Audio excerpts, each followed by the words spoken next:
One of my gym teachers and like / a coach from high school, the guy that I think I've probably mentioned him on the show before years ago, that I like, he was a grade A meat gazer.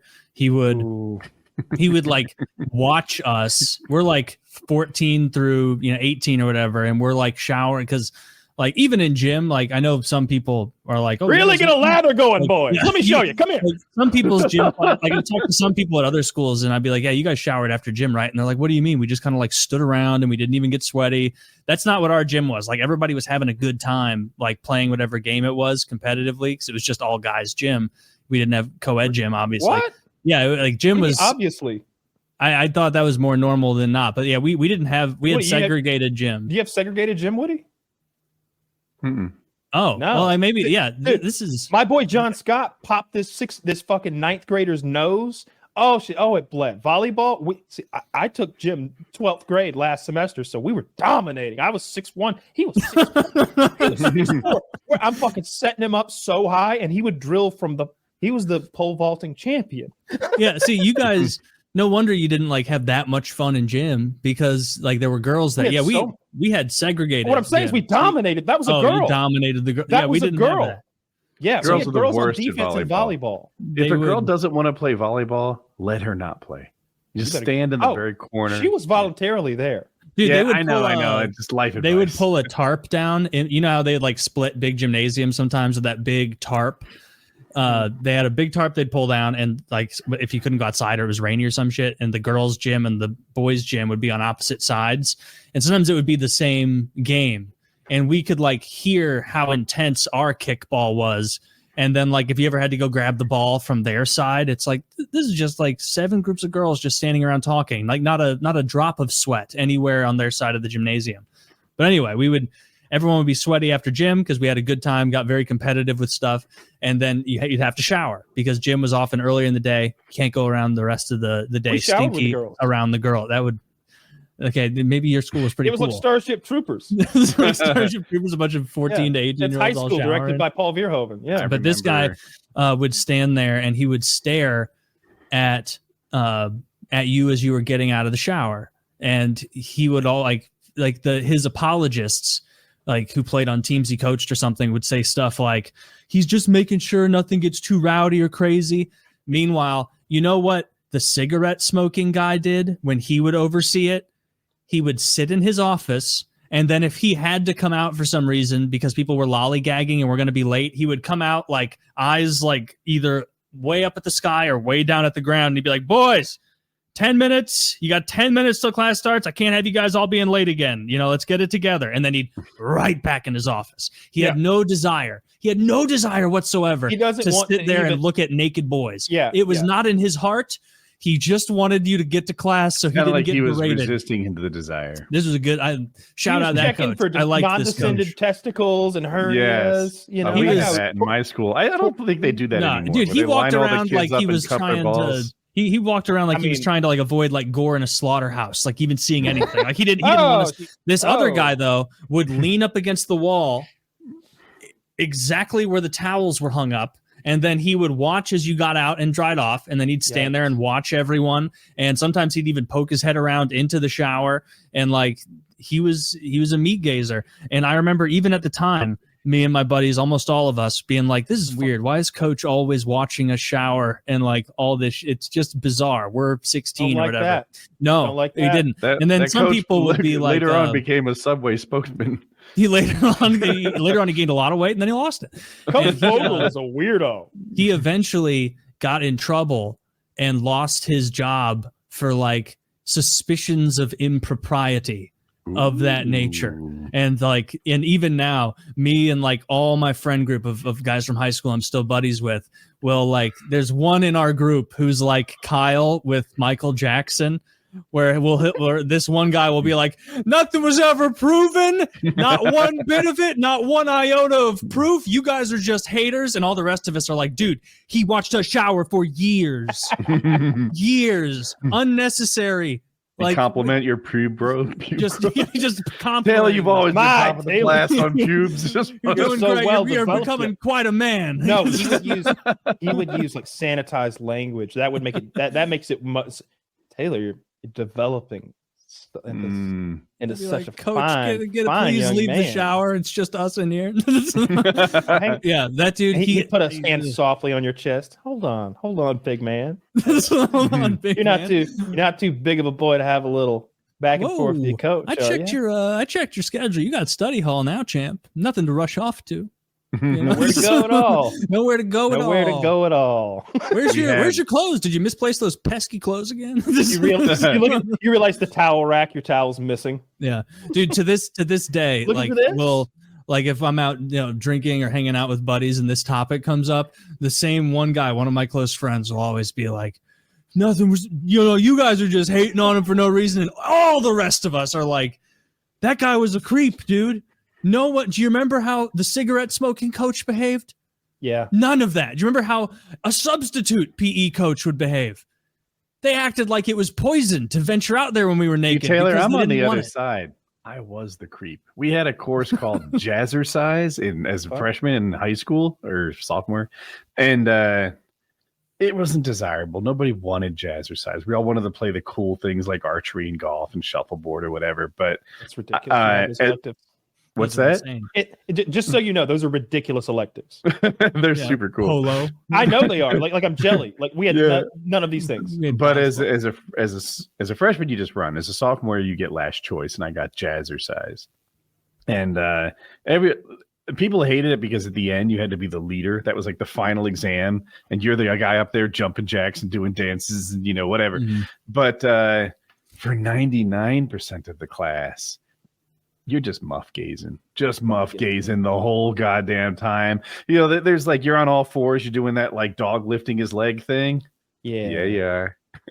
That was my sophomore year. A little brain blast that this came back to me this very second, is that same coach would sometimes have us do like yoga exercises. Oh, downward facing dog. Literally, yes. Like yoga stuff, and he'd like walk behind us while we were okay. I was already sold on my theory. Taylor, you might want to let's look this guy up. Let's look this guy up. Like that, I feel like we need to go down that Facebook rabbit hole and see. I have looked him up, and I've found him because a buddy of mine who agrees with me on this, is like sent this like when this like many years ago when he got fired for supposed impropriety of some, I don't know what it was, and he sent it to me, and he's like, look.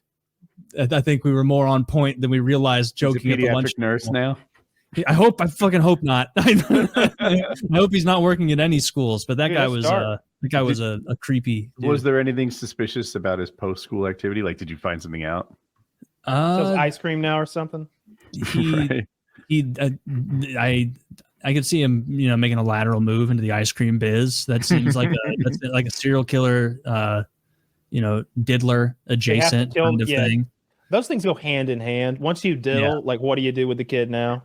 And I also remember this one English teacher in 8th grade would like give the girls back massages in like the middle of class sometimes, and just having a feeling in my head like this is wrong. This shouldn't be happening. Yeah. Why is he touching? Why is this 35-year-old How old were they? Well, how old are you in 8th grade? 14? Not quite ripe yet. That's too young. You're very young. Yeah, you're too young to be getting touched by a 35-year-old teacher. Well, I don't care for that one bit. one bit. No. Man, this is really. I'm honestly getting a little skeeved out. Like, just the boy thing was bothering me, and now that like I'm a little upset like from these stories. I genuinely am, because it's like the worst thing, right? Dude, you would catch this guy looking at your penis. Like, we didn't make up Meat Gazer because it was funny. He was looking at our dicks. See, we didn't shower. Nobody got naked. I had co-ed gym, co-ed weightlifting, co-ed advanced weightlifting, like all that shit. You'd mixed everybody together. There were no classes where it was only girls and only guys. That didn't happen. Yeah. Even home ec, like there'd be like 2 or 3 dudes in there learning to fucking make muffins. Dude, if you didn't shower, you would get bullied for not showering for being a stinky kid. Nobody showered. So everyone was a stinky kid? I always did. I had gym as my like second to last period, and it wasn't a big deal. I don't know. A bunch of us were going in there, and like everybody was sweaty. And I mean, if we stunk, we stunk, I guess. I don't remember stinking. Yeah, but that's an age where a lot of kids don't recognize they stink. But even now, like, I have to work out so hard to beat deodorant. In my most difficult workouts, when I have sweated through my shirt twice in the last 2 hours or whatever, yeah, I'll start stinking because I've just sweated through deodorant. But just a little 45-minute gym thing in school, because we had AC in the gym. You know, it wasn't that bad. You didn't get drenched with sweat. We always did outdoor stuff. If we did, you guys have any like ridiculous rules in school that you didn't realize were absurd until you were an adult? All right. So did you have a noise monitor at lunch that was a street lamp? It's red light, green light, yellow light. And if you talked too loud as a group, it would go to yellow. And if it went to red, you got quieted for like 3 minutes, like no talking. Yes. Yeah, in grade school, we didn't have a light, but we had whoever the narkiest teacher was would stand there. And if she thought it got too loud, she'd be like, quiet time. We had a system, an automated system. And you could see like the drone of 150 kids eating, and you'd see it go yellow and be like, oh, quiet it down, because if it goes to red, it would be a couple minutes of just dead silence. They'd shut us the fuck up. All right, everybody, shut the. I think alarm went off. It was like prison. Damn, you had a more intense sound system in both my elementary schools, by the way, because I did kindergarten and a different one, and then moved and did the rest of my elementary school somewhere else, and both of them had that system exactly. It depended what teacher was in charge that day for how strict they were. The first grade teacher was strict. The kindergarten teacher was not, if I recall. I'm trying to think. I mentioned many times our lunch was super short because of the fights. Because of the fights. Just like prison. Just like, our lunch was like 6 minutes long or something, but it was a little longer because the school was big. So you had like 6 minutes to get to classes. So all three of those time, like going to it, the lunch, and then getting away from it was like 18 minutes combined. So you could wolf down food, maybe finish it in the hallway on your way to class. And damn, I thought our lunch was bad in middle school. Like in middle school, we had 30 minutes, which is short when you're like waiting in line and everything if you didn't bring your lunch. And it was at 10:30 a.m. And so you'd be eating at 10:30, and like you'd just have hundreds of kids visibly cranky and tired by like 1 or 2 p.m. because you basically had breakfast, and then 2 hours later you had lunch, and that sucked. They were not fueling us for success in that cafeteria. We had that too. Lunches went from like 10:30 to maybe 1:30 or something like that. But I gotta say, our educational system is kind of embarrassing, on a global scale. Like, I wouldn't want someone from Denmark to come and look at our, there's that whole thing about taking the Russian premier and showing him our grocery stores back in the Cold War, and like him crying or whatever. However, that how much of that was true, who knows? But I don't know if I'd want to show like a guy from Scandinavia, an American elementary school, like, you're gonna sit here with a kid all day. This is Tommy. You shadow Tommy and see what it's like to be a typical American third grader in a school. He'd be like, he'd get to lunch and he'd be like, "What? This is slop." Yeah. Like the honest. He's 10, but he fights at a 8th grade level. like our lunchroom food in public schools it's not as good as prison food. Prison food is better. Prison food is 100% better. That was the only good thing Michelle Obama did. Actually, I don't know anything else that she did do. So I guess she has a good track record in my mind of did you have to get good food. Did y'all have soda machines like with real soda in them? Briefly, and then they would like control it by only having it on in certain windows, and those windows got more and more scant. All the way until 9th or 10th grade of high school, there was cherry Coke in the machine for 50 cents. I think. Yeah, 50 cents. That's what a canned soda costs, and everything's $1. Like it was Coke machines with everything that comes in a Coke machine. And then in 9th or 10th grade, some politician decided the kids were too fat, and then we needed fruit juice instead at worst. And so, do you remember the drink Fruitopia? Oh, I remember Fruitopia. Oh, yeah. Fruitopia is this juice drink. That's not even juice. That's like soda. It's like soda with bubbles. no carbonation. And it makes your mouth feel kind of weird when you drink one, like your teeth get gritty against each other. and so they replaced it with that. And it's like, what the fuck? All you did was take our delicious, I was drinking Diet Coke anyway, or Diet Pepsi. Now I got to drink this fucking thirsty drink. Pepsi in Georgia, that's sacrilege. Drier your mouth fucking gets. That's a Fruitopia was awful. They did that with soda machines in my high school. Like, they always had like the normal soda machine too, but often it wasn't on.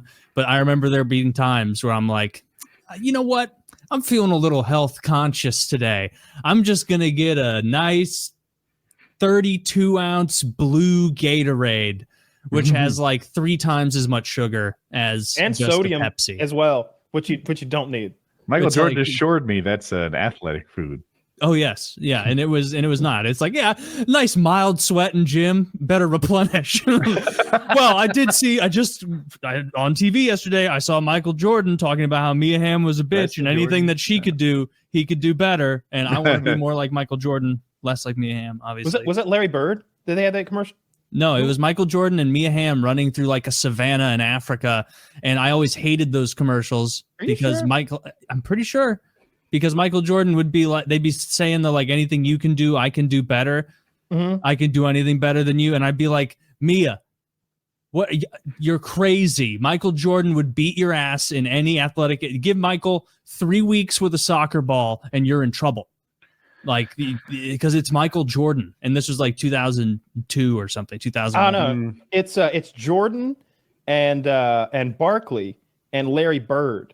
That's what it is. It's Jordan and Larry Bird going back and forth, topping each other, and then at the end, Charles Barkley's like, "Can I play too?" Oh, That's that a was good the one where they're like shooting shots, right? Like off the it's like anything- scoreboard in the middle and shit. Yeah, there it Yes. is. Yeah, I knew there was a Mia Hamm one. I always wanted to do that video with Richard Ryan. I came up with that idea too late. They took my rights away, but I wanted to do the anything you could do, I could do better, and start off with like just regular skeet shooting or like target shooting would be the first thing, like very simple shooting, pop a balloon with a pistol kind of thing. But then at the end, we're going to be jumping out of airplanes and like stuff like that. How about that commercial, but with Jared Fogle and Harvey Weinstein? You can do anything better than me. Yes, you can. Yes, you can. They're sprinting after a school bus.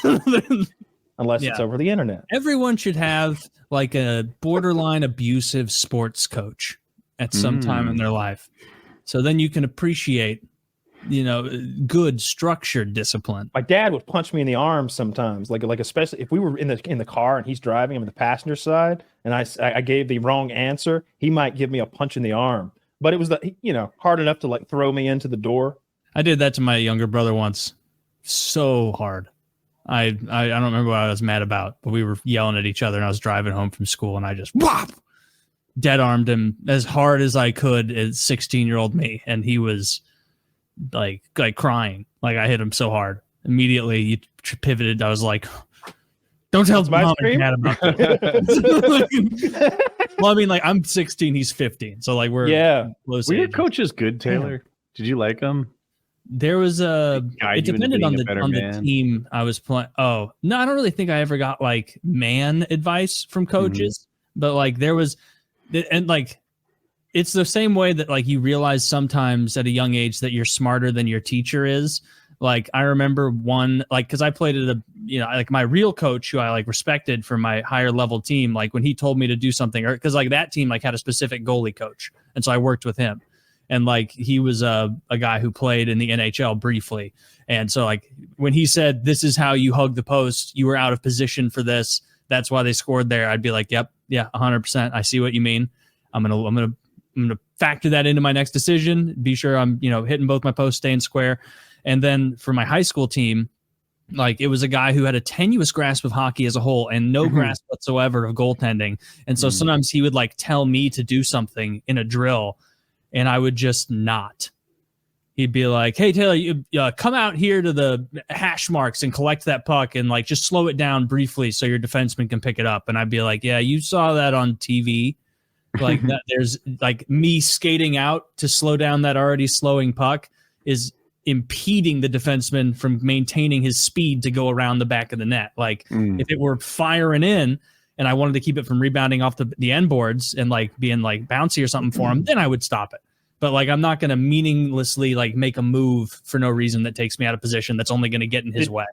Did you have that experience at all, Woody? Like a coach who gave like good advice maybe for life or beyond the sport or something? No, I thirsted for it. My high school coach, I can remember there was a girl and car. There's a guy, server. Like he was like father figures to these people.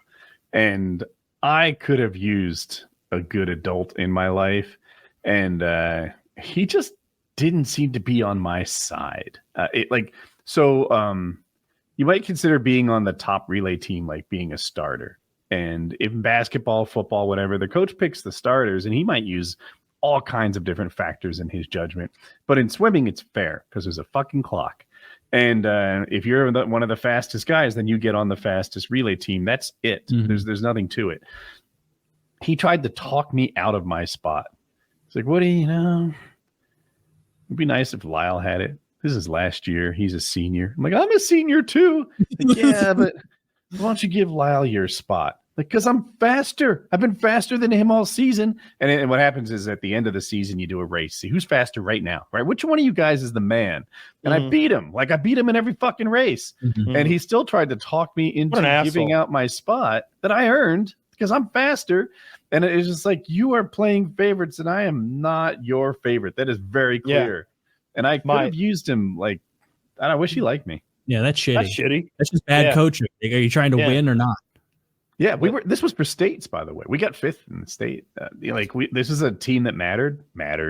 And it's New Jersey. Yeah. You had the 5th best swimming team in New Jersey. That's pretty. Yeah, pretty but he wanted to put the slower. And by the way, I was not the slowest guy on the relay team. Like, that's the other thing. That's what I was going to ask. Like, take Mark's spot if you want us to lose. I was first or second because on a relay it's a little hard to measure because the first guy starts off the block and then everyone else gets like a flying start, which lowers their time.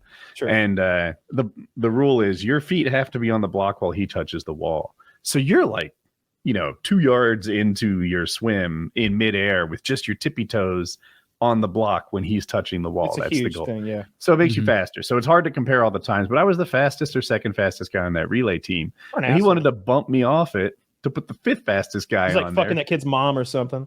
Because you liked him more. And everyone else on the team. How do you as a grown man, how do you like a teenager more to the point where you want to change the I think this guy got kind of bullied when he was like a freshman and sophomore from the older boys. And then when it was his chance to be a senior, suddenly this surfer walks in off the street and is faster than he is. Like that's Lyle's maybe side of the story.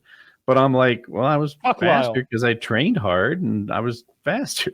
And nobody like that wouldn't help Lyle in the long run with his teammates anyway, because everyone would be like, we really need Woody in there to get the points or however it's structured. Like no one's going to be like, great job, Lyle. You lost us the race single-handedly. Like, right. So that coach is even putting him in an uncomfortable position where he's like, hey, so I talked to Woody and Woody said he might give his spot up. Would you be comfortable doing the 4-man relay? That guy's probably like, what? So the rest of the guys can like bully me for ruining our chances at this? Like that.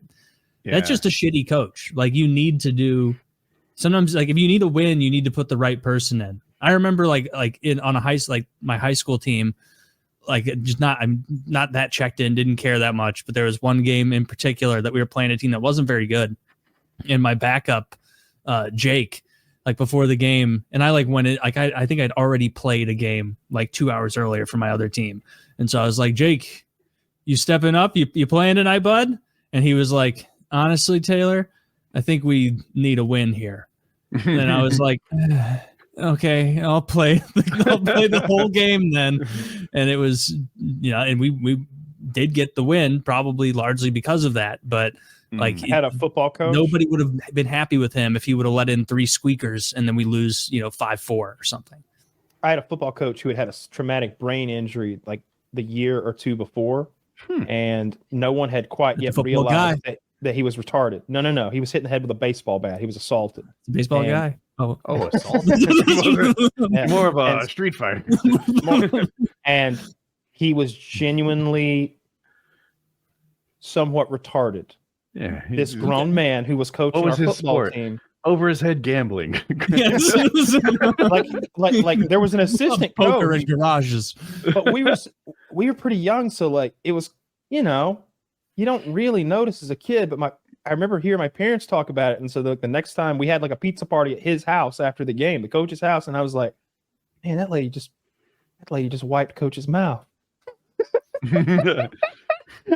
Like that guy he was at his wife's house, like he had been a regular guy, but he had been damaged, and he He was coaching us. That is- Does your I- wife not take her nurse outfit off after work?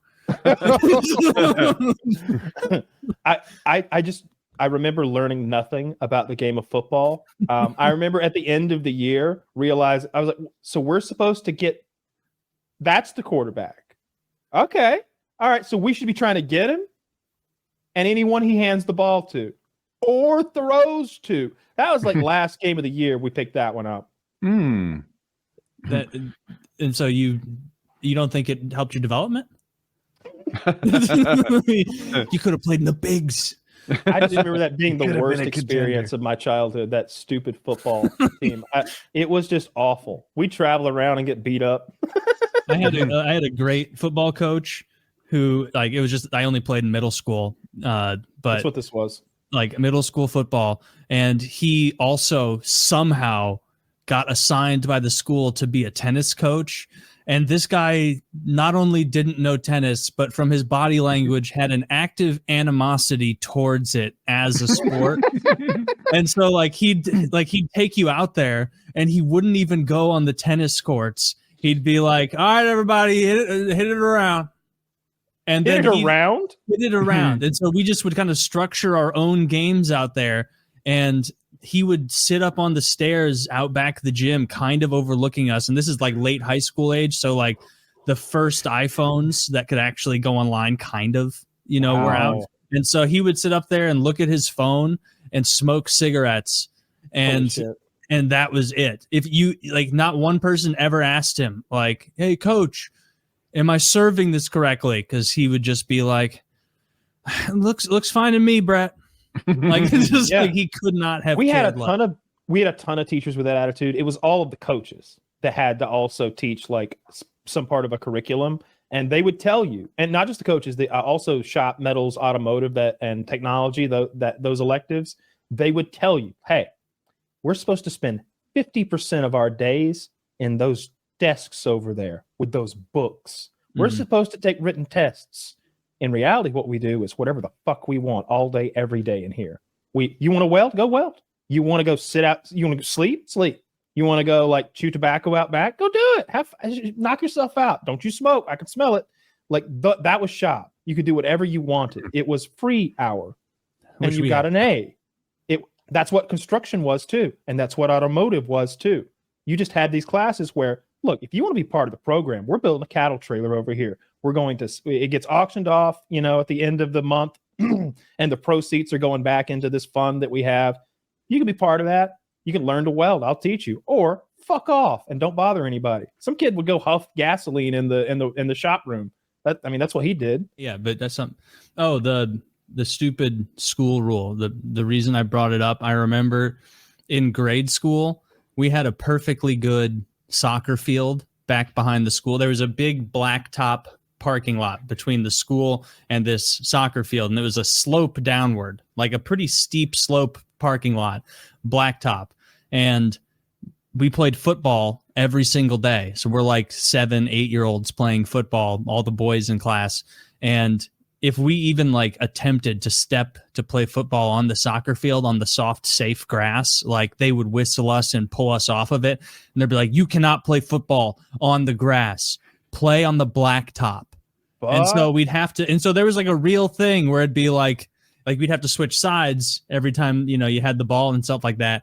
And it'd be like, fuck, they're coming downhill at us. This is going to be really hard. How are we going to stop them on the hill? And so like kids got hurt every single day. Every single day a kid would get hurt because all it takes is a robust shove on the blacktop. And then don't you love that there they're wasn't skidding across. You know how I know there's no male teachers there? You're correct in that. Yeah. Because no one took that ball away. Because no one had enough common sense to imagine a hypothetical. They couldn't imagine. No one. If you'd asked any of those teachers how they would feel if they hadn't had breakfast that morning, they'd have said, "But I did. I eat it every morning." Dude, they didn't. This was like 1999. They didn't have cell phones to distract You just take the them. ball away. If you're a man and you walk by and you see a bunch of fucking like kids playing on an uphill blacktop tackle football, you're like, "Oh, whoa, boys, give me that ball." Why All right. couldn't you play on the grass? I don't know. I Okay. remember it being drilled into our head. Like someone would go on the grass to start playing, I some bet they new wanted the kid, and they would grass be to like, be "Whoa, nice. whoa, whoa! Like, stop it! We don't want to play on the grass. Yeah, We're y'all wanna only fuck the allowed to grass up." play. We're only allowed to shove each other over on the blacktop. That's because the Everyone's blacktop won't knees get need to be damaged like bloody. the grass will. That's true. And like, dude, but those times where you had to be on offense going uphill, that was tough. These were not fair games that they made No. us play at all. And it wasn't until adulthood that I was like that stupid bitch teacher. Like, there was probably no stated reason we couldn't go on the soccer field to play, because like Almost the surely so that intensity. the grass was better. Yeah, It'd get all Probably, torn but up it's if not like kids- what games were happening on this like grade school fucking soccer field. Nothing that intense, and we were like 8 years old. It's not like we're barreling into each other, tearing up the grass. Like I hated that. I don't know how your libraries worked, but we had the like a security system you'd see at like a retail mall or something. So every book had a transmitter or something in it, and you had to pass your book to the librarian as you walked out of the library, and she'd pass it back to you around the little security thing. So the kids figured out what it was in the book that triggered it. And oh my God, everyone fucking ripped them out of the books and put them in the backpack in front of you, or in your friend's backpack or your enemy's backpack, so that when they walked through thinking they had no books, they really had that security tab. Oh, that'd And be then fun you to do just- people at stores. Then you just like doing this. I do that dance. all. That's what I do with my days. I go to the mall and I put those stickers on innocent black people. It'd be like one of those fucking stickers in the That'd be the most hood of your evil hoodie. shit. Oh, that'd be the best.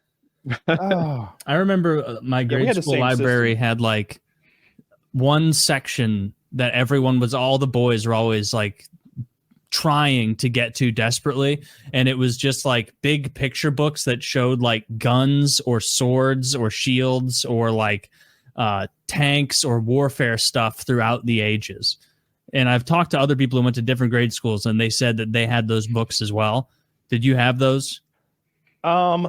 I don't remember exactly. I do remember that those are the ones I would buy at the Scholastic Book Fair. Do you remember the Scholastic fucking Book Fair and how it would be the most magical day of all? That was fun. Do you remember going out into the van, the bookmobile? We didn't have the bookmobile. Like, dude, they played up the bookmobile so hard. They must have been getting kickbacks. And then you'd go out there and it's just a stinky van with a dude in it. So the Scholastic Book Fair is this fucking pyramid scheme, I'm sure. But basically, they show up and like the week before, and they hand out these pieces of paper, like multiple page pamphlet of the books that are coming at the book show, and you take them to your parents and you tell them the ones you want, and then you like attach a check to the bottom, and you show up to the book fair with this fucking piece of paper with a check at the bottom for the amount of the books that you want. And they basically turn the library into a bookstore, and the kids go and get all the books they want. Kyle's smart. All right, what you do is, we're already in a library. It's gonna be real fucking hard to find these books if I just hide them in the library. So I just take the books I wanted and I'd put them in the library with the other books that were school books, and then I would just come back and get them later. So you cheated the system. That's one way of putting it, yes. I like it. I was never into the book fair. I felt like I was the only sane person in the school. Like I don't know. You just have these moments in life where you stand a little taller than everyone else and like, what the fuck are you guys all getting excited about? You realize this place is filled with books. Oh, I liked the books. That what I just linked to. Nerd. Yeah. I was a nerd. Where? This book here that I just linked, Zach, if you could pull a picture up, I know it's a really ridiculous. This is why he can link. spell obelisk, Woody. Because I was reading, man. It's also how he knows what one is. This isn't like the exact book, but it's close. This is probably like a reprint that's much newer, but they were books like this. Exactly. Where you would turn through and it was a ton of photos where it'd be like, this is a sword used by the Persian Empire in the year fucking 380 BC, and be like, wow, neat. And then it went by era, and so I remember just flipping back and forth and being like, could this 15th century knight with this like crazy halberdier take on this samurai from this time? There was a dinosaur one. I wasn't as big on the dinosaur one. I like the weapons one the most. I was big. We had weapons at home. I was very much familiar. didn't have this. I liked the dinosaurs. I mean, what is this? Anyone who teaches a woman self-defense is setting up for failure. Ooh, swords and sabers. I mean, now I'm gonna buy. It's like Taylor and I were very different children. He's here like enthusiastically reading these books. I remember this. This is a true story. I'm like 13 years old, and my parents desperately want me to be one of these reading kids. And they make me power through Robinson Crusoe. I fucking what? Actually, that one I was so on. But every other book was 13. Okay. And every other book I just detested. Like Robinson Crusoe has made me okay with. And then it was just worse and worse and worse. And it was like pulling teeth. So here's my parents, different than most parents. They're like, maybe Penthouse Letters.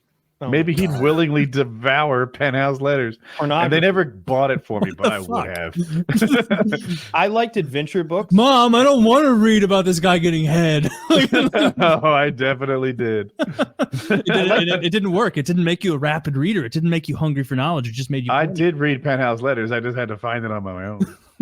I liked My Side of the Mountain, about a young boy who goes up to the Catskill Mountains in upstate New York. That was a good one. He just runs away from home and with his the books he's been reading and survives. He lives inside of a hollowed out tree. He takes a peregrine falcon, the fastest bird in the world, from its nest and raises it and makes it his falcon that he uses to catch small game and stuff. He does all sorts of. He makes like acorn pancakes. It's just. I think there's a sequel to it called Hatchet. I think I read that. Yes. Swiss Family Robinson. All those adventure books and anything where someone went out and I love the Boxcar Children, mostly just because they were living on their own out in the wilderness in that fucking boxcar. I didn't realize how sad those books were when I was reading them. By the way, I don't acknowledge peregrine falcon is the fastest bird in the world. No, it's quick. It is, in a way, the fastest bird, but only in a dive. A dive, I am the fastest person. Like that shouldn't count. I need fastest bird level flight.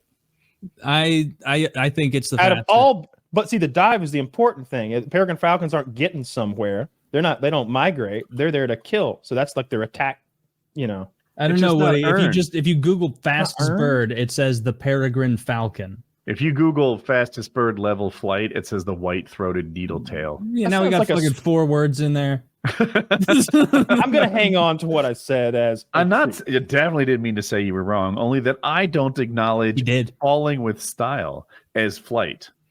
It's not falling with style. Have you seen what they do? They turn into a bullet and they are lasered in on like a mouse or a rabbit or something, and they hit it with so much force that it's stunned by just the impact. Do they hit it that fast? I would have thought they'd slow down by the time they hit it. They fucking smoke it. They hit stuff in the air that fast. It's awesome. It's like when Randy Johnson. Wait, why are there mice in the air? Well, they also kill birds. Yeah, they're smacking down the weak birds. If you have it, you can sick it on stuff. I've seen this black guy who rides around with his falcon, and if he sees a bird out, he sees a bird out the window, and he's like, "Shah!"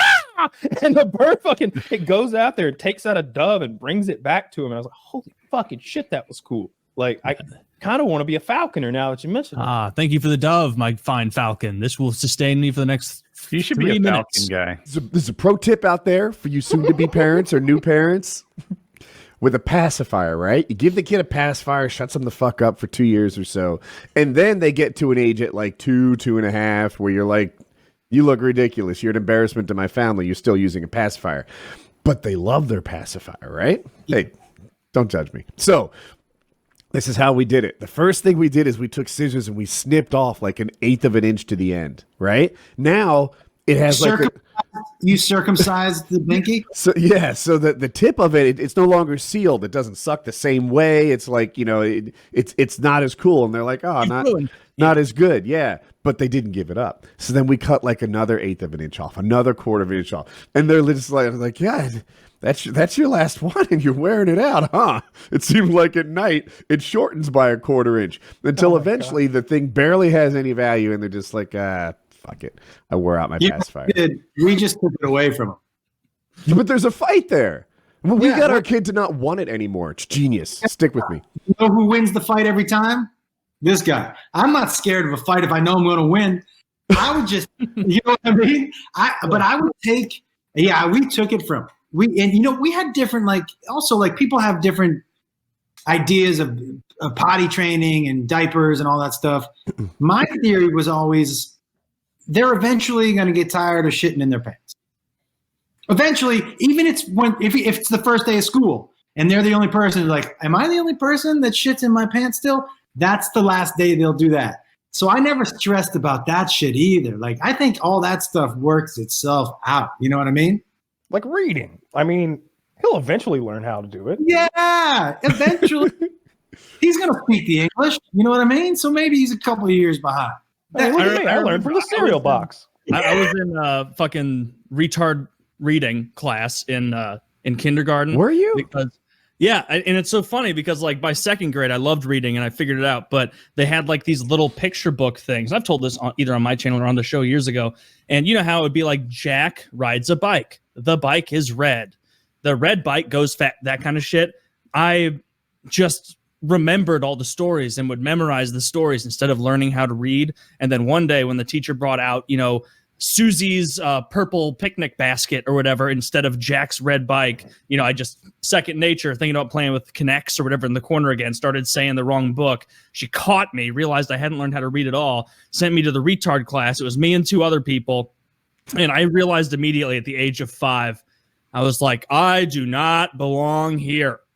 But I did get like a couple months of so many candies and treats because if you could read the word stuff in there, that bitch was, oh, Taylor, that is so good. You're improving so much. And I'm just sitting there like, may I have another strawberry? And so I got so many treats. And then she eventually moved me back out of there when I did learn to read. So, I spent a few months in the retard Sylvan Learning Center. I'm telling you, what you did in elementary school is basically how I go through my life. Low expectations. I always listen. I want people thinking I'm dumber than I am. You know what? You know what they don't expect from the dumb guy? Anything. Guys, set the expectations for people on you lower. So that way they don't expect anything smart. And when something does come out, they're like, oh, okay, look at that. That's been always been. I'm like I want people to think this is the best I can do. So even when I just do a little bit over, they're like, good job, buddy. You did a good job. I think none of those kids in the normal class were getting treats when they read the sentence. None of them. We were all learning the same way, but I got treats. I had the opposite experience, Taylor. Yeah, I've told this before, but it cracks me up. So at my schools in the school system, we got report cards 4 times a year, but then we got midterm deficiency reports 4 times a year. So 8 times a year, we got some sort of negative feedback about my school progress. I never went even a quarter or half a quarter without my parents getting some sort of, Woody sucks at school. And I'm in like 10th grade or so, and my mother is bringing this up to me. She's like, Woody, what is going on here? Why is it that you never make like even a few weeks without me hearing about how you're failing some class or another? And I was like, 3rd grade, I kicked ass. And she goes, huh? She thought you were retarded. I fought to keep you in regular classes in 3rd grade. She had to sleep with your teacher, fucking Forrest Gump style. You're just sitting out there post on the front porch. She's getting railed out by stinky, sweaty superintendent. She was enthusiastic about my education. Mama's just up there keeping me in school.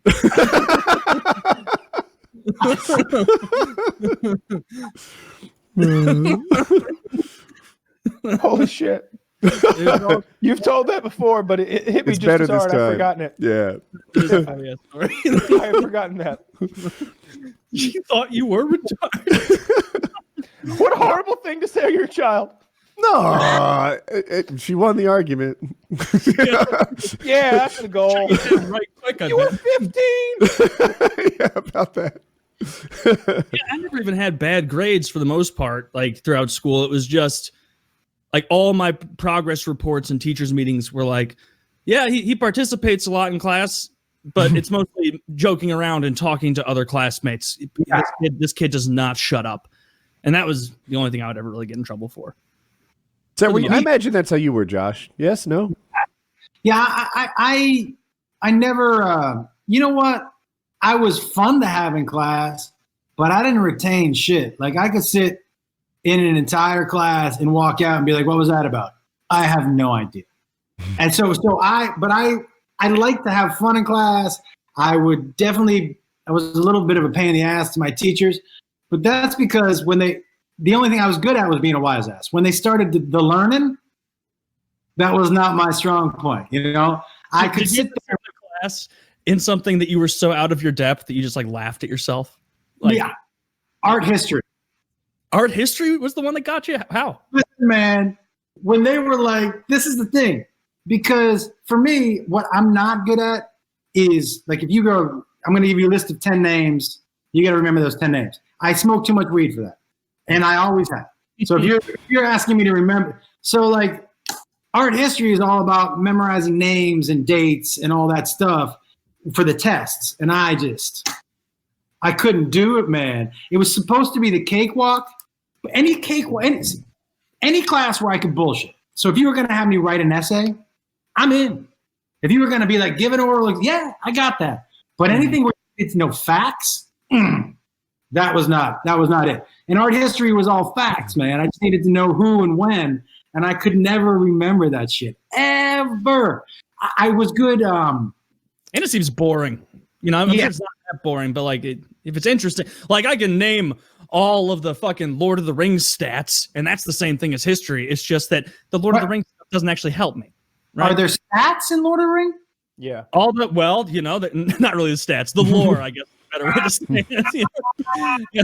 This isn't quite the same thing, but it reminded me of a story my friend who was in Afghanistan for a while told me, and like I was just asking him like, so like every single thing there is different than here. Like you never like drive by and be like, wow, a Michael Jackson record. Who would have thunk it or something like, and he's like, yeah. Like one example is we were on a night patrol in a pretty safe area, and we were pulling up across the road, and we heard this like noise, and we were like, what the fuck? So we turned on all the lights and everything, and the high beams and everything, and we could see this like man just crawling towards us on the road, just crawling towards us in a really weird way, making a noise. We were like, what the fuck? And then, you know, after a few more yards, he started going slowly into the darkness out there, and we just let him go because we didn't know what was going on. And so he just left. The next morning, we continue on a bit, and we see this house in the middle of nowhere where these people live, and chained up in the front yard is this man on all fours doing like clearly like deformed, like his legs don't work. They had a translator talk to this family. He had a dog house out there that this man lived in, like outside of the regular house. They had their translator talk to this family, and that guy was mentally handicapped, fell into like a ravine when he was young, broke both of his legs, and because they don't like take you to special camp to help fix you, they just kept this man chained outside their home, and he lived in a doghouse, and that night he escaped. And like my friend who was in Afghanistan was like laughing about this because you have to have a fucked up sense of humor if you're going to see stuff like that. And I was just like, Jesus Christ. So like, what did you do? And they're like, well, it's not our son. So we left. Like, yeah. It's like, yeah. Not even, can you imagine seeing an adult handicapped person with broken legs chained in the front yard in like Baltimore? Like, no. Like, well, no, Baltimore, yes, actually. Christ. That's not as horrible as I didn't know where that story was heading, but my mind was going on a lot of avenues of horrific shit, and that's not nearly as bad as I thought it was going to be. They didn't kill him. It was just a story of something they saw where he still, like, it's burned in his memory. Because he's like, I didn't even know that's a thing that you did to people. Like, it never crossed my mind. Like, oh, well, but your story about, I had something for the other thing too, where like someone's trying to like explain something to you that they think is funny. This is a throwback to the Poop Bandit. I've said before, that guy was a fucking maniac, the Poop Bandit. If you don't know the story, Filthy, a guy in my high school would shit into rags and then like draw Joker-esque messages on stalls before and after hours schools. And it would say like, ha ha ha, you'll never catch me, in feces on the wall. And at one point I caught him kind of because he was coming out of a bathroom. I was about to go in. He goes, "Oh, Taylor, maybe don't go in that bathroom. It seems a certain bandit has struck again." and I was like, "All right, well now I fucking know Mike's the bathroom bandit." And it was hilarious. Like we all like as adults had to like start getting like walked to the bathroom, and he still found a way to do it. I don't know where he found the time, but he did that to me once. Where like we were both friendly, like I was always nice to him. We weren't like friends or anything, but we were always courteous. And he was telling me once, he's like, so like the woods behind my house, like my neighbor, he has all these dogs, right? And like they bother the shit out of me. They're like always loud and like barking. So this weekend, and he like starting laughing like Cartman, like this weekend, I took a bunch of bologna and I took a bunch of rat poison out of my uncle's shed, and I put a ton of poison all in the woods, and the dogs are gonna eat it. And he's like laughing. I'm like, ha, Mike, you prankster. Like you like and I had to like of course walk away, not feeling that comfortable, knowing that Mike had murdered all those dogs. Yeah, watch your lunch around Mike, because he's got a pocket full of rat poison and a rag full of shit. That guy was. I'll have to dwell on that guy a little longer and think if there are more stories. Dude, do you have your yearbook? Because it'd be funny to like dox the shit bandit. No, I'm not fucking with that guy. I've got a story. I am not fucking with the shit bandit. No. Dude, so I'll wake up and I'll open my eyes late at night and it'll see, I know what you did on the ceiling of the apartment. You'll have a shit mustache. Yeah. What does that smell? This is the Pierre. I've told the story before of this guy in my high school who got bullied, and it was like a mental bullying. I think what happened was he tried to start a business and he made like a commercial, like computer business or something in high school, and he said his name, but he said it in kind of like maybe an extra formal way, and he used his middle initial. So people spray painted the billboards that the buses saw on the way in. When he walked in the cafeteria, they all said, "I'm Ronald Staver." It's not his real name, but that's and it just like chanting, hundreds of people making fun of this guy in unison. So I looked him up on Facebook recently. It turns out he owns a lot of Bitcoin. He's been in it since 2011. He had so much extra Bitcoin, he offered to give it to everybody on his friends list, and not a single person took him up on it. I think he might be very wealthy right now, and I'm kind of psyched for that. That's cool. Yeah. Good for him. Yeah, he's just... Who's laughing last? Now that Charles M. McGillicuddy has all the coins in his corner, like or whatever. Yeah. Still sad to live by himself. It's a lot shame. of coins. It ties into this. It's a bummer that good things are happening for him in like 2017 and 18, because it's kind of late. And it's like I keep tying back to the Game of Thrones thing. Who's the old guy with the 19 sons? Walder Frey. Thank you. Would you take his life? Like, if that was the life you wanted, fuck your 19 wives and do this and do like everything goes your way, just screwing people over, do it, being king of your universe. But then the last 3 months of your life are not good. That's not a bad deal. The Bill Cosby paradigm. Yeah. Yeah. That Bill What do you Cosby think, lived Filthy? the dream. Yeah, it's hard to get away from that, isn't it? I mean, we're all going to have a shitty ending sooner or later. Would it be that much worse 3 months earlier? I don't know. It feels like, just if I look at that logically, that I think I'd probably, rationally, I suppose, rather than logically, I think I'd probably take a really good life with a shitty ending over a shitty life with a good ending. Yeah, definitely. Right? Like, I wouldn't want to live a horrible, shitty life and then, like, be a minor hero in a war. Yeah, right. No. Yeah. Not unless, like, there's a statue of me or something. Yeah, not even then. Because eventually someone would say, that statue's racist, and they tear me down. Yeah. Damn They it. definitely tear down Paterno's statue, right? Yeah. Oh, well, he needed it torn down.